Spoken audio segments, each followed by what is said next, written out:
Planet Finance Business School, High-Tech City, Hyderabad. BCom, BBA, PGDM, MBA. Call 9000 ప్రముఖ telecom దిగ్గజం Airtel తన prepaid వినియోగదారులకు ఊహించని షాక్ ఇచ్చింది. గత కొన్ని నెలలుగా దశల వారీగా రీఛార్జ్ ప్లాన్లలో మార్పులు చేస్తూ వస్తున్న ఈ సంస్థ ఇప్పుడు మరోసారి ధరలను పెంచడమే కాకుండా కొన్ని ముఖ్యమైన అదనపు ప్రయోజనాలను కూడా సైలెంట్ గా తొలగించింది. కంపెనీ దృష్టిలో టారిఫ్లు ఇంకా తక్కువగానే ఉన్నాయని చెప్తున్నప్పటికీ వరుసగా పెరుగుతున్న రీఛార్జ్ ధరలు సామాన్య వినియోగదారులపై గణనీయమైన ప్రభావం చూపుతున్నాయి.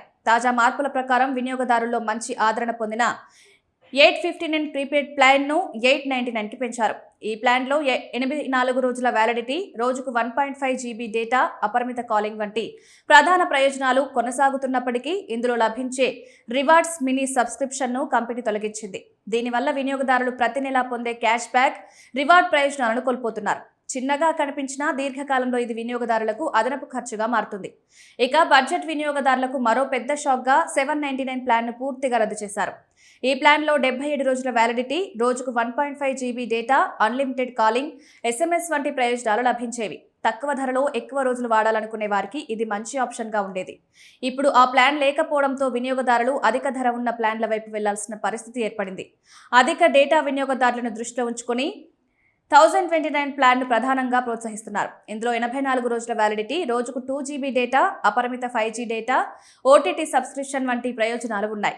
అయితే ఈ ప్లాన్ ధర కూడా పెరగడం వల్ల వినియోగదారులు ముందు కంటే ఎక్కువ మొత్తాన్ని ఖర్చు చేయాల్సి వస్తుంది. ఎంట్రీ లెవెల్ ప్లాన్లలో కూడా మార్పులు చోటు చేసుకున్నాయి. 189 ప్లాన్ను పూర్తిగా తొలగించి కనీస రీఛార్జ్ ధరను 199గా నిర్ణయించారు. ఇది ముఖ్యంగా తక్కువ వినియోగం ఉన్న వినియోగదారులకు నేరుగా ప్రభావం చూపుతుంది. దీర్ఘకాలిక ప్లాన్ల ధరలను కూడా గణనీయంగా పెంచినట్లు సమాచారం. గతంలో సుమారు 4,000 రూపాయల పరిధిలో ఉన్న వార్షిక ప్లాన్లు ఇప్పుడు 4,999కి చేరడం గమనార్హం.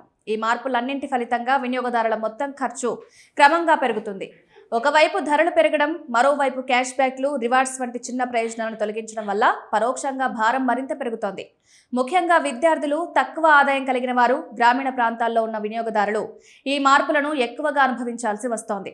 ఈ పరిస్థితుల్లో రీఛార్జ్ చేసే ముందు ఇతర టెలికాం కంపెనీలైన రిలయన్స్ జియో, వోడాఫోన్ ఐడియా ప్లాన్లను కూడా పోల్చి చూసుకోవాలని నిపుణులు సూచిస్తున్నారు. అవసరాలకు తగ్గ ప్లాన్ ఎంచుకోవడం ద్వారా కొంతవరకు ఖర్చును తగ్గించుకోవచ్చని చెప్తున్నారు. మొత్తంగా చూస్తే ఎయిర్టెల్ తీసుకుంటున్న తాజా నిర్ణయాలు టెలికాం రంగంలో పోటీని పెంచుతున్నప్పటికీ వినియోగదారుల జేబుపై మాత్రం అదనపు భారం మోపుతున్నాయన్న అభిప్రాయం వ్యక్తమవుతోంది.